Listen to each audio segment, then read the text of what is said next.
bonjour à tous et bienvenue à ce séminaire sur les nouvelles fonctionnalités dans CP Connect Style. Je suis Véronique Wallois et je vais commencer pour vous faire un petit résumé très rapidement à travers quelques images. Donc voilà, nous avons aujourd'hui toutes les nouveautés dans CP Connect Style dans la nouvelle version 2022. Effectué par mon collègue Antonio Martinez, qui est ingénieur en support technique international, et moi-même, Véronique Wallois, du département commercial international de CIP. Eh bien, voilà, pour faire le téléchargement de ce logiciel-là, vous devrez aller dans BIM Server Center et à partir de là, télécharger le logiciel CIP Connect Style. Aujourd'hui, dans CP Connect, nous allons parler de quelques nouveautés, de la bibliothèque de liaison. Donc, vous pourrez importer, exporter, que vous pourrez importer, exporter dans la bibliothèque.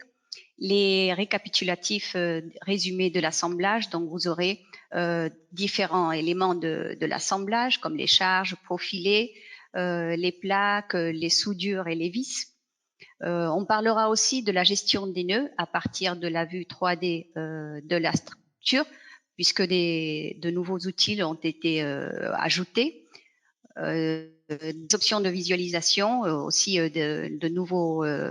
nouvelles options ont été ajoutées, et l'exportation des assemblages au modèle BIM qui ont été implémentés. Vous dire que la prochaine mise à jour va bientôt sortir. Si c'est pas fin de cette semaine, ce sera pour la semaine prochaine. Avec des améliorations qui ont été développées par rapport aux nouvelles normes, par rapport à la norme américaine, nouvelles opérations pour ajouter des raidisseurs, les options de visualisation du modèle BIM. Vous aurez aussi les options pour la génération automatique des nœuds et le modèle de calcul par boulon précontraint. Et puis voilà, je vous laisse avec mon collègue Antonio qui va commencer cette présentation. Et j'espère que tout ira très bien. Merci. Antonio, c'est à toi. Oui, bonjour. Je vais partager ma fenêtre, c'est OK. Bonjour à tous. Une fois ravi d'être avec vous pour faire la présentation des nouveautés de CP Connect Style, comme Véronique a dit, et avec les nouvelles implémentations qu'on a fait. Et à mesure que la version 2022 va sortir durant l'année, on va mettre d'autres nouveautés. Mais les nouveautés qu'on va voir aujourd'hui, si vous me permettez, je veux éteindre la caméra. Comme ça, on va avoir plus de possibilités de la fenêtre.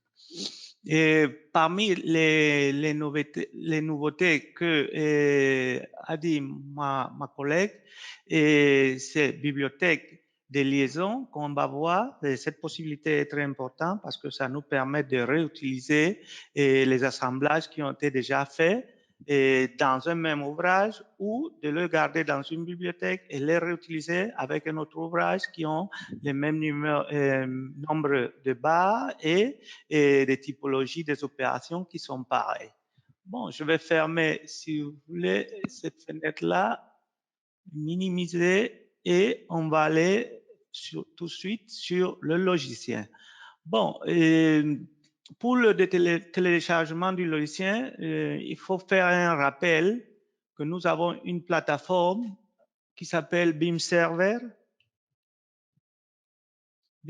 Center, où tout utilisateur peut faire un compte et dans ce compte-là, on a la possibilité d'aller sur le store et sur le store, nous allons tous les logiciels qui sont disponibles sur notre store. Il y a des logiciels qui sont gratuits, il y a d'autres qui sont payants et comme vous voyez, nous avons la possibilité même de le télécharger directement sur cette plateforme et faire l'installation.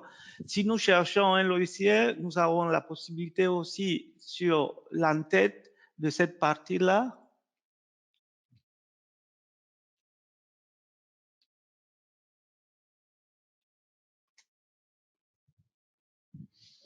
D'aller directement sur le logiciel en question et faire le téléchargement.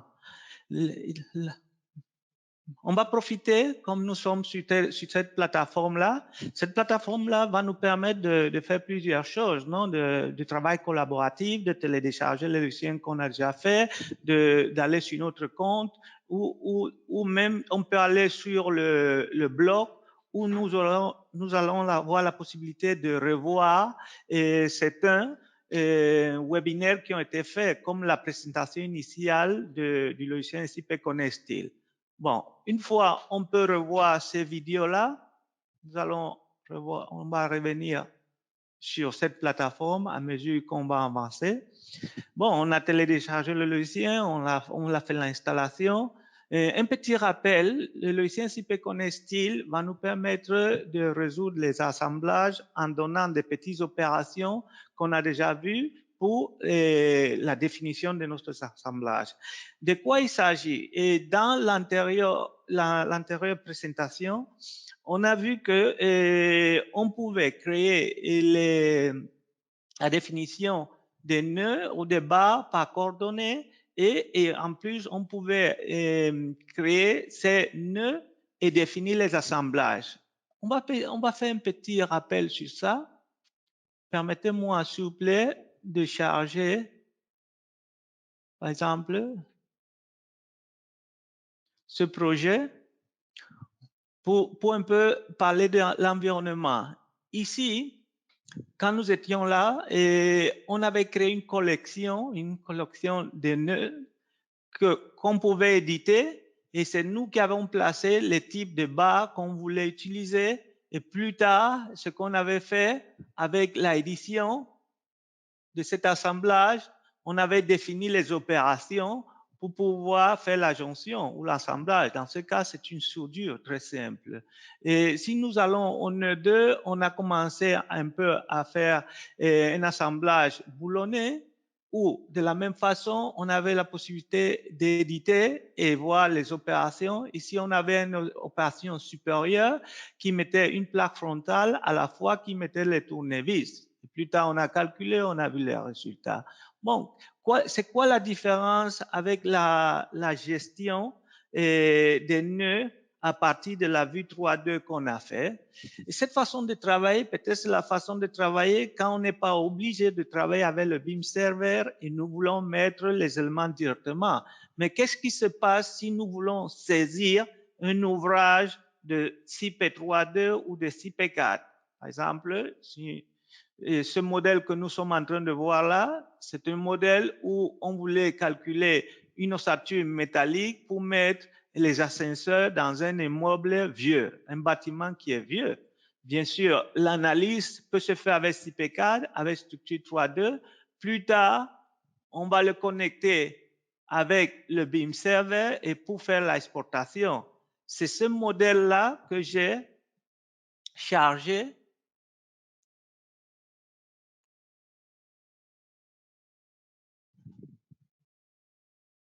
J'ai chargé ici pour parler de cette amélioration.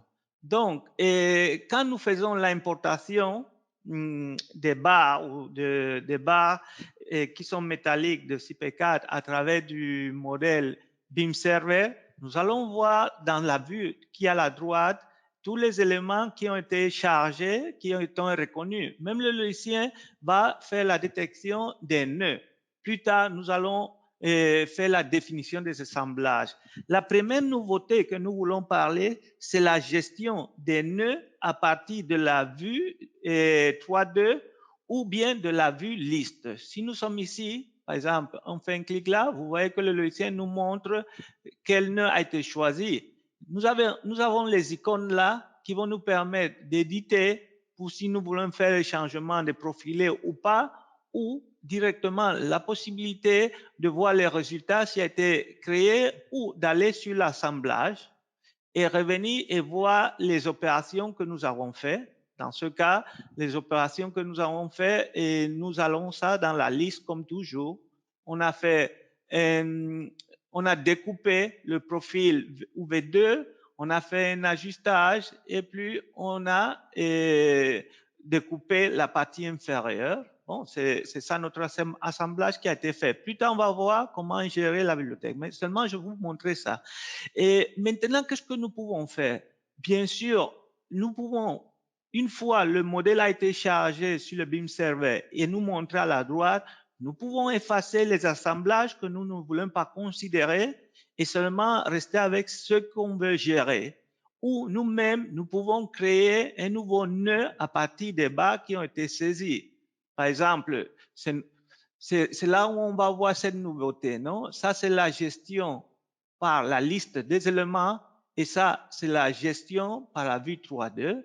Donc, on peut aussi faire l'édition directement en faisant un clic là ou on fait l'édition, bien sûr, une fois on a choisi le nœud ici dans la liste des éléments, faire un clic sur l'icône assemblage. Les deux chemins vont arriver dans le même point. Ça va être plus versatile si nous on est en train d'utiliser un modèle qui a été importé sur le BIM server comme celui-là. Et en haut, bien sûr, nous pouvons voir la gestion des coordonnées de tous les éléments. Bon, ce n'est pas fréquent parce qu'on crée déjà que les éléments qui ont été amenés par le BIM server Saumon. Nous allons avoir la possibilité, par exemple, de créer un nouveau assemblage des éléments qui ont été importés. Donc, si nous disons nouveau, nous pouvons choisir les barres qui vont permettre de gérer notre nœud. Vous voyez, ce nœud a été généré là, on accepte. À partir de ce moment, on peut créer les opérations pour le définir. Ça, c'est un peu la nouvelle gestion où on peut, si on veut, bien sûr, on peut effacer de façon générale tous les nœuds pour les créer. Ça, c'est la gestion qu'on a dit des nœuds à partir de la vue 3D. Et ça, c'est la gestion à partir de la liste des éléments. Bon, on va repérer les deux boutons là, assemblage et vérification, même chose. Assemblage et vérification. Bon, ça, c'est la première nouveauté. Et la deuxième nouveauté qui peut être importante, peut-être qui est en relation avec la gestion des nœuds à partir de la vue 3D, c'est celle que nous allons appeler visualisation, option de visualisation. Nous pouvons voir les axes des éléments ou superposer le modèle 3D du BIM. Et si on accepte, on va voir dans la vue ces éléments-là. On peut revenir. Moi, dans mon cas, j'aime travailler bien sûr avec l'axe. Et de cette façon, quand un assemblage est résolu, on va voir la superposition de cet élément, comme par exemple ici. Nous avons l'axe de la barre et nous avons le support du BIM server et nous avons l'assemblage qui est superposé sur notre modèle. Plus tard, on va avoir la possibilité d'exporter aussi le résultat de CyberConnect sur le BIM server pour continuer avec d'autres processus. Donc, et on a profité avec ça, avec option de visualisation pour montrer certaines préférences que nous pouvons avoir pendant la gestion, quand nous sommes en train de travailler sur un modèle comme celui-là. Bon, on a préféré laisser l'axe. Maintenant, on va continuer avec peut-être celle que je considérais que c'est la nouveauté plus importante, non? Qui s'appelle la gestion des bibliothèques. Dans ce cas, on va revenir, par exemple, ici. Si nous éditons cet assemblage, nous pouvons suivre un peu toutes les opérations que j'ai faites pour pouvoir arriver à ça. Non? Nous avons les barres qui sont arrivées du BIM server et la première opération que j'ai fait, c'est un ajustage du profil ou poteau 1 par rapport à le profil UV2, la poutre. Vous voyez, on se recoupe ce recoupement-là. Plus j'ai ajouté ce qu'on a appelé platine frontale au bord pour pouvoir appuyer le profil UV2. Et j'ai, à la fois que j'ai fait ça, j'ai fait la soudure des éléments en crochant. Bon. On a fait l'ajustage de la poudre V1 par rapport à la V2 en ajoutant aussi une soudure. Bon, ces opérations que nous avons faites, bien sûr, et nous pouvons par exemple vouloir les garder pour le réutiliser dans cet ouvrage ou même dans un ouvrage extérieur. C'est pour ça que nous avons, une fois on a fait cette définition, nous avons la possibilité de exporter cette information. J'ai déjà fait ça, ce n'est pas important de le faire maintenant. On donne un nom et on accepte. Plus tard, je vais annuler ça. Plus tard, si nous voulons réutiliser cette information ici, bon, on commence la création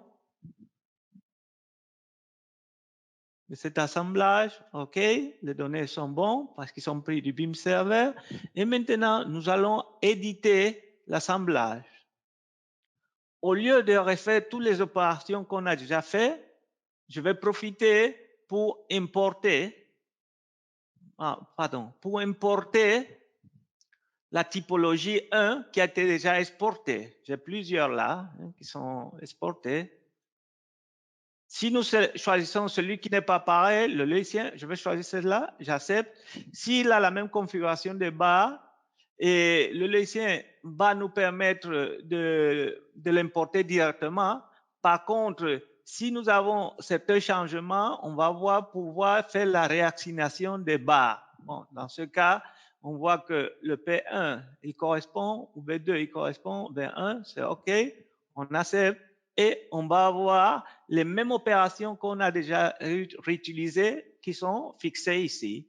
Il y a certains cas où les profils sont plus grands et nous devons revenir sur les opérations pour faire des changements d'adaptation. Mais ici ce n'est pas le cas. Donc, on a profité de la création d'un assemblage et on a assigné dans les points où ils sont, on voulait les réutiliser. Si nous revenons ici, on va voir la même opération qui a été faite. Dans ce cas, on a fait des opérations de découper UV2 avec l'aile supérieure et l'inférieure, et plus tard, on a ajusté à l'âme et on a soudé. Et bien sûr, on a fait les calculs et on a exporté ça dans la bibliothèque. On va profiter pour voir une autre modification qu'on a fait. En plus de tous les résultats que nous pouvons voir dans la fenêtre, on a incorporé le rapport des résumés où le logicien nous permet d'ajouter les charges et certaines annotations. Et on peut voir dans la fenêtre tous les éléments qui agissent dans notre assemblage, le profilé, cordon de soudure. Bon, ce n'est pas le cas. Si on avait des vis et des boulons, on pouvait les voir aussi dans la liste. OK. Si on ferme cette fenêtre, et on a attaché avec ça le récapitulatif qui va nous permettre, d'une façon générale et pour tout l'ouvrage, choisir les éléments que nous avons créés, bien sûr, pour générer une sortie de documents de tous les éléments que nous avons. Ça, c'est l'autre nouveauté qu'on a ajoutée, non? La possibilité. On va un peu revenir sur la bibliothèque des assemblages. Si nous faisons l'édition de n'importe quelle, par exemple celle-là,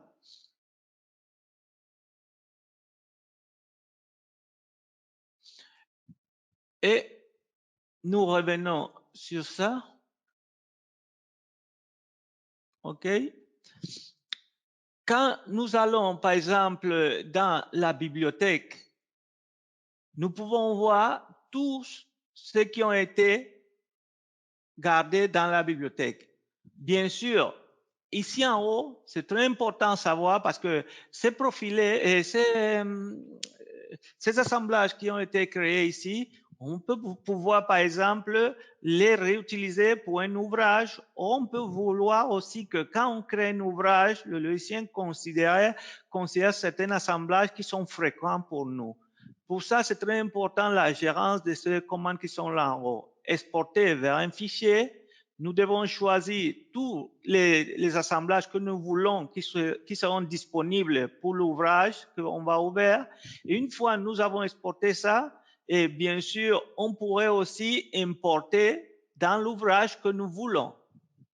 Dans l'ouvrage que nous sommes maintenant, ce n'est pas important, mais dans un autre ouvrage, on va pouvoir utiliser ce bouton pour faire l'importation. Mais avant de quitter l'ouvrage, nous devons faire l'exportation pour qu'il soit disponible. Le dernier bouton va nous permettre de choisir les assemblages que nous aimons comme préférence qui doivent être chargés automatiquement quand nous créons un ouvrage.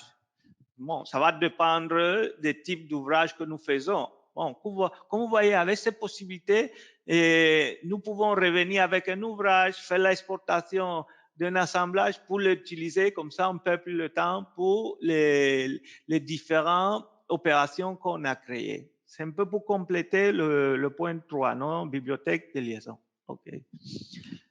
Bon, une petite application et on laisse ça tomber. Par exemple, ce point-là, il a le même assemblage que celui-là. Bon, et comment on va faire? On vient, on édite ce point-là. Oui. Le logiciel, il a détecté tous les bas, mais il n'y a aucune opération. Nous allons dans importer. Nous choisissons parmi tous les assemblages que nous avons là, celui qui est pareil, selon la typologie des sections qui arrivent là. Celle-là, il est bien. On a incorporé ça. Donc, vous voyez, c'est une façon facile de réutiliser les assemblages ou les opérations des assemblages qui sont déjà faits. Comme ça, on peut continuer et appliquer ça sur d'autres éléments. Par exemple, ici, je n'ai pas de nœud. Bon, nous revenons avec nouveau. Nous choisissons ça, la configuration là. Nous acceptons, accepte. Et bien sûr, nous venons sur éditer. Nous choisissons ça et on va importer de celle-là qui a été vérifiée. Bon, on n'a pas besoin de mettre tous les assemblages, seulement ceux qui vont être pareils et qui va se répéter. Ça c'est l'option. Bon.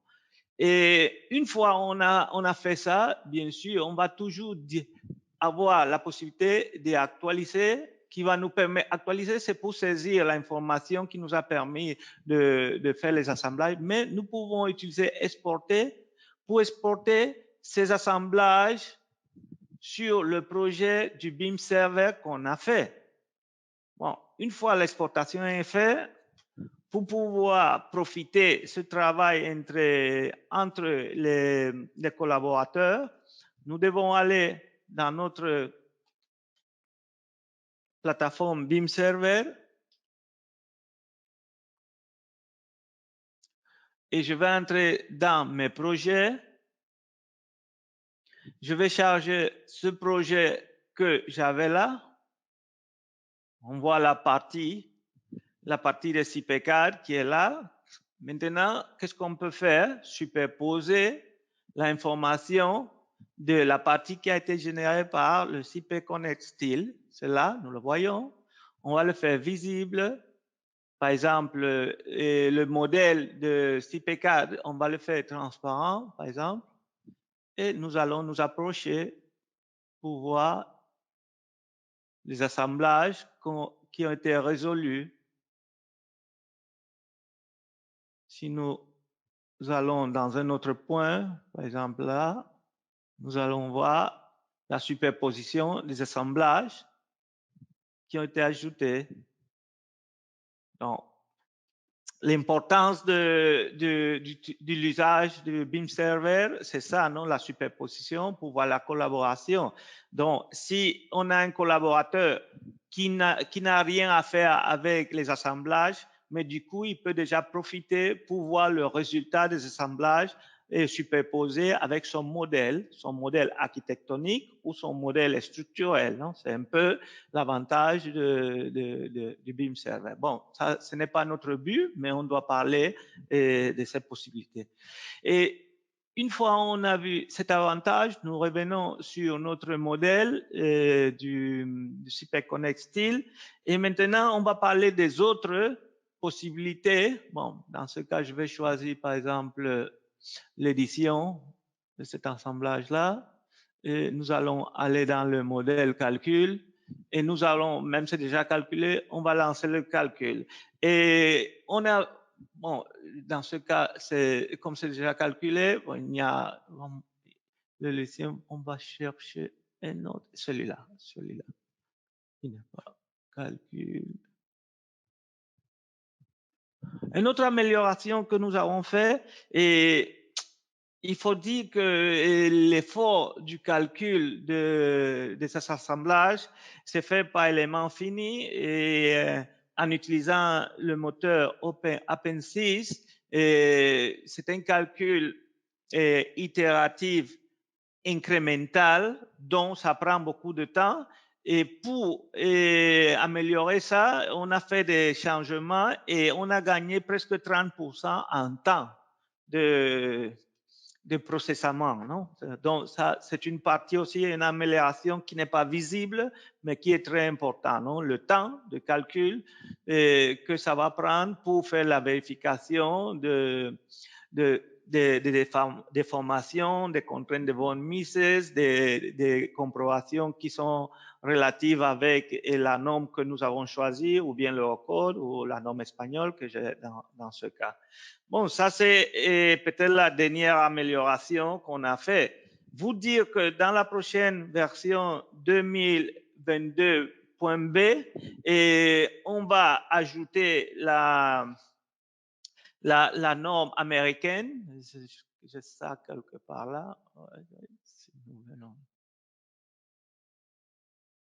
Oui, nous allons ajouter la norme américaine IC 360-16 et une nouvelle opération très importante pour la génération des radisseurs. Parce que maintenant, si nous voulons ajouter un radisseur, nous sommes obligés, je vais faire l'édition.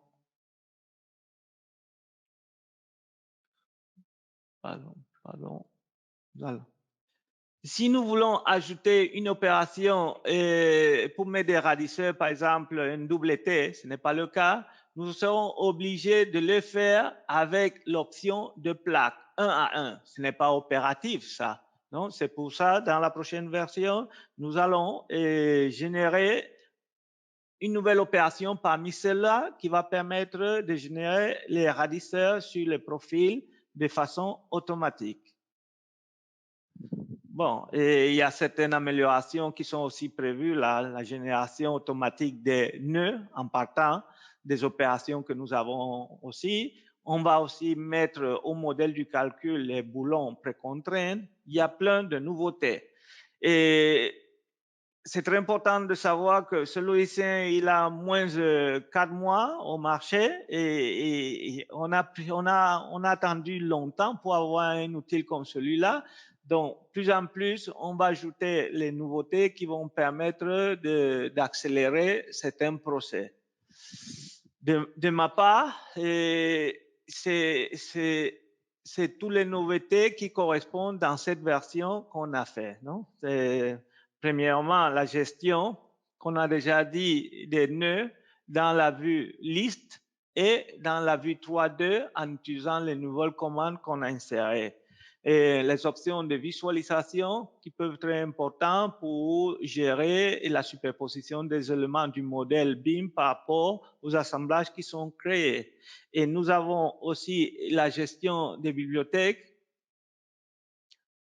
qui est là.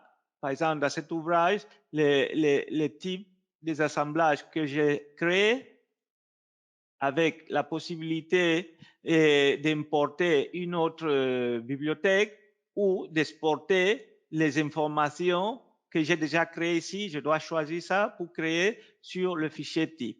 Et aussi, pour terminer, la sélection des assemblages que je veux vouloir qui seront chargés automatiquement sur un nouvel ouvrage. Même si je n'ai pas créé cette information, j'ai l'autre chemin qui va me permettre d'importer ces bibliothèques. Non?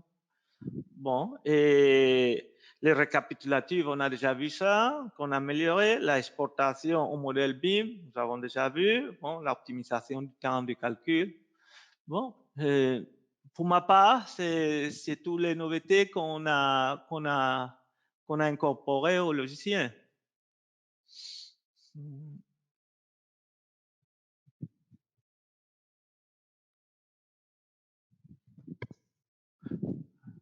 Merci Bon, Antonio. Eh ouais. bien, puisque je vois qu'il n'y a pas de questions sur le chat, on vous remercie à tous de votre assistance, bien sûr. Et on vous invite à participer demain matin à la même heure qu'aujourd'hui, à 10h30 heure en Espagne, pour les nouveautés de la version 2022 dans CIPECAD. Eh bien, à demain alors et merci beaucoup pour votre assistance. Au revoir. Merci à toi et merci à tous les assistants.